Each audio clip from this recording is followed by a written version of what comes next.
Hey guys, today I'm going to be showing you how I make my homemade dog food because people ask me about it all the time. I know it sounds so cringy when people start out videos with, people always ask me, and you're like, no they don't. But for real, people ask me about my homemade dog food all the time. So this is just how I do it. There's many variations you can use. The meat that I have today, it always varies because it just depends on what's available, what's on sale, what they like, etc. I have about 3 pounds of pork cut up right here.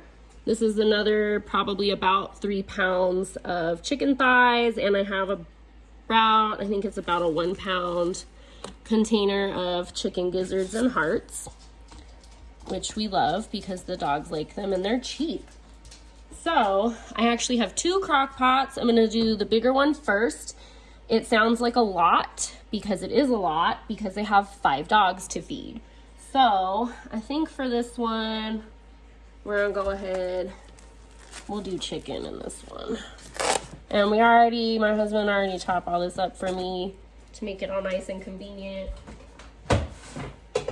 So you don't have to watch me chop stuff, that's boring. All right, so that just goes straight in the crock pot there. I think I'll save the gizzards for the smaller crock pot, and that's not that much. So we'll probably,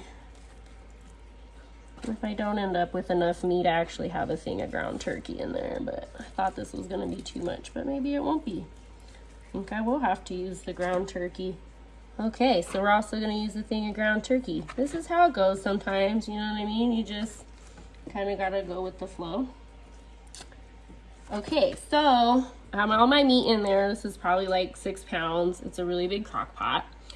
I do mostly meat in there, but then we're gonna also add some veggies.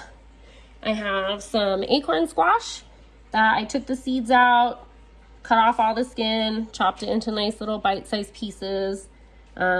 Using this mostly because I have a ton of it that I got from the produce outreach recently. So that's gonna go in there. And then have a bag of green beans. Are a great veggie choice because they're low in calories. They have good fiber. I take all my animals' nutrition very seriously, as you can see. So that's going in there. I use bags of frozen vegetables a lot just because they're already cut and ready to go. They're nice and fresh. I don't use canned because it's too high in sodium and they're just like gross and mushy and not fresh. Who wants to eat that? Not even my dogs. Then we are going to add, this is about a 1 pound bag of dried, these are just red beans. I use all sorts of different type of beans, but we're using little red ones today. I'm gonna put probably, and make sure you rinse them, like half of it in there, and I'll put the rest in the smaller crock pot. Set that to the side. And then have brown rice. As long as your dog is not grain free for whatever reason, just enough to kind of like bind it all together as it cooks. Boom. And we're gonna kind of stir this all together.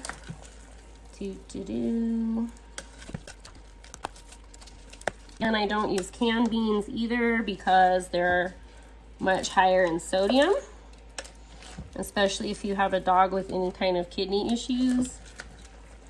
That's really important to stay low sodium. Ooh, sorry, I bumped the thing. It's all wiggly. So that is where we're at right now. Ooh, yummy. So I just kind of mix that around a bit. Get everything incorporated. You will never ever catch me making videos of cooking food for humans because I don't do that. Okay, that's pretty well mixed up. Also switch up the veggies and stuff too because just add some water. Don't have to go too crazy on it, but you don't want it to be all dry either. So it's like enough where you can kind of see it coming up. And then I always add some delicious farm fresh eggs. And I like to stir everything together and add the water first and then put the eggs on top, because that way the yolks stay intact until the next time you stir it. And you get better nutritional value from the yolks that are intact, and plus I feel like they just like it more. And it just depends on how much meat I ended up with in here. Sometimes I can only fit a couple eggs in. Sometimes I can fit closer to like a dozen, which is probably about what'll go in here. So, woo, that one exploded. I'm gonna save the eggshells and feed them right back to the chickens. So I won't make you watch me crack all these eggs. You get the idea. So then we're just gonna cover it and let it sit and cook pretty much all day on low. I'll come back and stir it later and show you where it's at. And I'll go ahead and fill up the other crock pot and let you see that.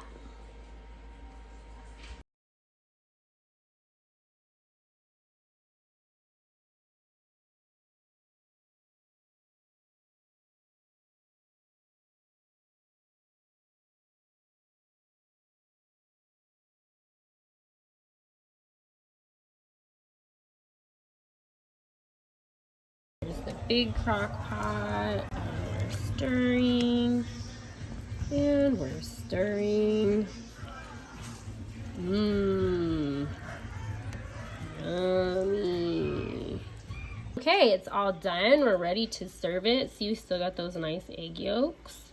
And as you can see, they're not excited about fresh food at all. So I just scoop some in their kibble, mix it in there. And their favorite thing is when it's like fresh new food. So everything out that I'm not feeding them tonight is gonna go in containers. I'll put one in the fridge and probably one or two in the freezer. And depending on how much it makes, it usually between the two crock pots lasts about usually at least close to 2 weeks. Look at their bowls all ready for them. Okay. Gracie.